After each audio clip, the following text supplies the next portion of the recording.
Alright, well this is going to be a video of after trying some loads I already loaded up off camera to try and find a good load for antelope with my 6mm Remington 788 and my 6.5 by 55. What I loaded for the 6.5 55 is the Hornady 143 grain ELDX. Starting load with 4831 SC of 46.4 going up to 47.3, and reloader 22. I just did 3 groups of that at 47.4 to 47.8, and I'll just show you the target now. It was, where would I set that up?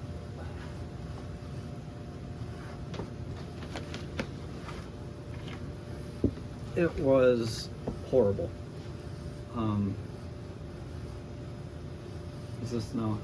No, that's 6mm. This is a 6.5. The starting loads for both are relatively okay, but the rest of it was so horrible I couldn't make heads or tails of what group was what.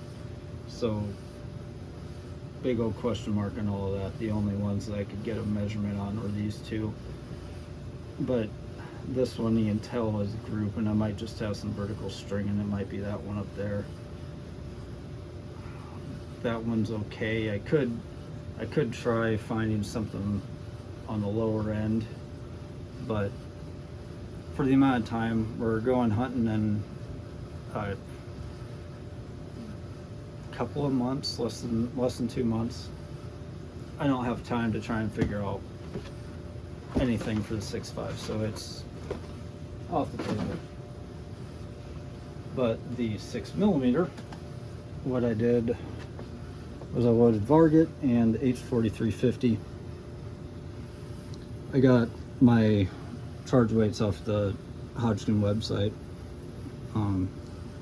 Just took my max load and went max load on the Hodgkin website and went down 3/10 increments from there, and that's how I got my starting.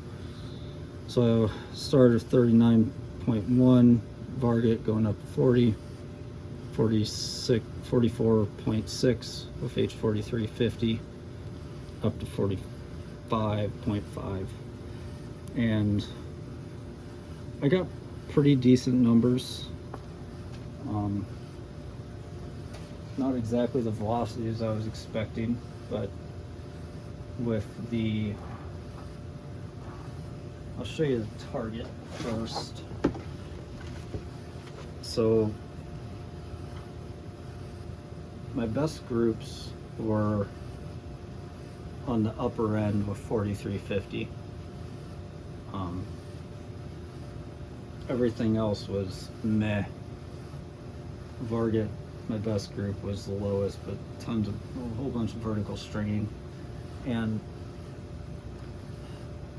I feel like I was shooting good, but it was hot out there today. It was the phone says it was only 86, and it's been hotter here in Iowa the last week or two. It's been in the 90s, so I thought that would feel nice out there, but it was no wind, sun beating down, and it was just hot. There was a lot of mirage, and on that 6mm I have an old Leopold 3-9.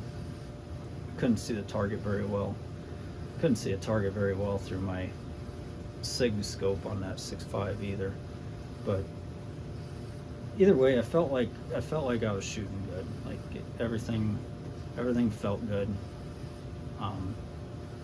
Pretty distracting. Right next to me, I had a couple of birthday parties going on.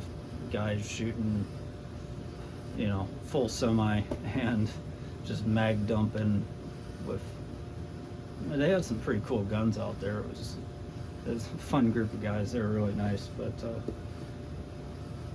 laying on the ground just round after round in that sun was not fun. I'm pretty beat, but anyway, my best groups were on the upper end of 4350, and I have a pretty good, looking like a good accuracy node, and also it's correlating with my standard deviations. We're 8 on both of those groups, and extreme spread of 18 and 19. I'm happy with that, that's for sure. So I think I'm gonna just stick with 4350, pick a charge weight in between there, and run with it. Maybe I'll do a bullet seating length test. I did these ones at just an 8 thousandths jump, and maybe I'll try and play around with that, see if I can tighten those groups up. It'd be nice to, you know, I'll be shooting a 1/2 inch if I can. I know the gun will do it. That gun always was a round half MOA gun. At least it never shoots over an inch with anything you put through it. At least it didn't. I feel like I might have burnt the barrel out of that thing when I was a kid. I shot that thing a lot, and I really stupidly shot a lot of 58 grain VMAXs through it when I was a kid, just searching for a way to get those to shoot, because they don't, because they're too light, won't stabilize them. But yeah, shooting a whole bunch of rounds over 4,000 feet per second, I haven't done that. I haven't treated that rifle right. I feel bad about it now, but anyway, I think that's going to be my load, is somewhere in between there, and we'll explore that. So I think I'm going to maybe do a video on seating length maybe next. I'm just going to pick a charge and go with it, and then the next thing after that is my dad's friend that's going with us is bringing a 300 Win Mag. It's his only rifle. He got it as a Christmas present from his kids before him and my dad went on an elk hunt, and so it's his only rifle, and he wants to take it, even though he has plenty between my dad and I to choose from to borrow, but he wants to go use his rifle, and that's good.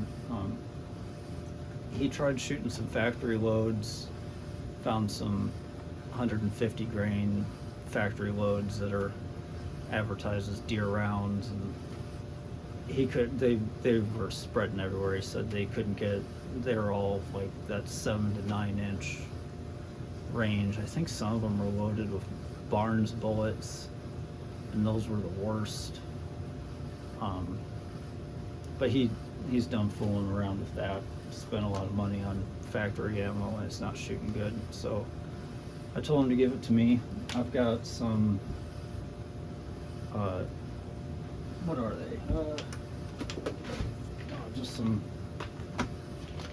spear boat tails, 150 grain soft points, and just some Horny Airlock 150 grain. Hopefully we can get one of those to shoot good out of his gun. I never would for 300 Win Mag before, but I'm confident that I can at least get something to be better than 7 inches, I would hope. But that's the plan. I'm just not going to take the 6.5 anymore. I was originally going to take it to be a backup gun, and you know, if